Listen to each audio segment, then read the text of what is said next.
Let's take a quick look at the AT consideration note-taking sheet. And we're really just looking at the document and how it is set up.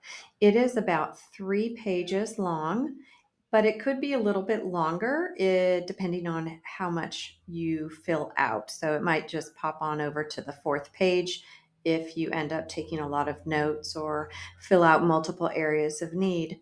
The first section is really just to identify the student and the participants who are on the team doing this AT consideration together. And we want to make sure we get the right people on the team. And in this case, we've got the teacher, the program specialist, the resource teacher, and the EL development teacher. You might end up having an occupational therapist on the team or some other specialist that provides service to your student as well. The first section is area of need, and it's also tied to educational productivity. This is for many of our students with mild and moderate disabilities. We'll find these boxes checked. In this case, we've checked the writing and composing use of language conventions for this student.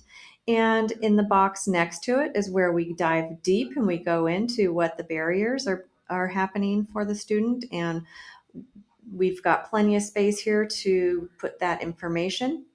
The next area is still an area of need. However, it focuses on functional needs. And many times you might find students with more of a moderate to severe disability might have these types of needs.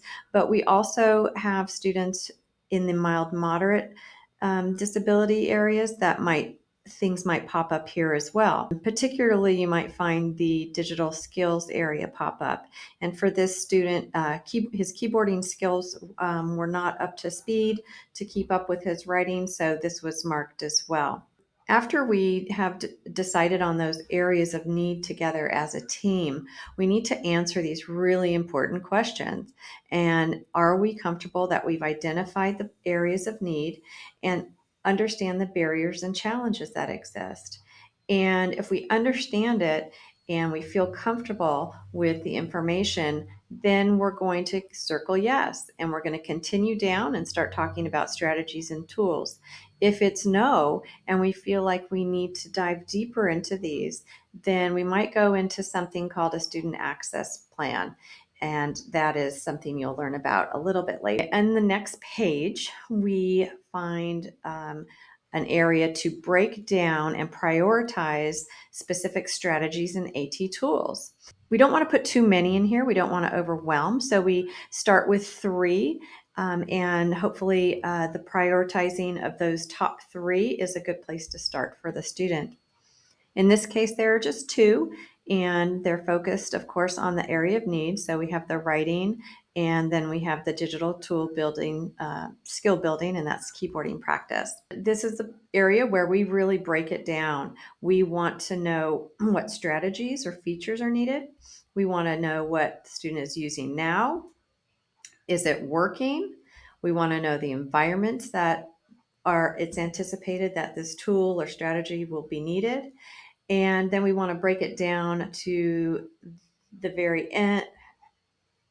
And then we want to really break it down to the specific strategy or name of the tool itself. In this case, it's Read and Write for Google Chrome. In the keyboarding practice area, we have broken it down to investigating what the school site program might be, or else work towards getting access to Typing Club or typing.com. The next steps are critical as well.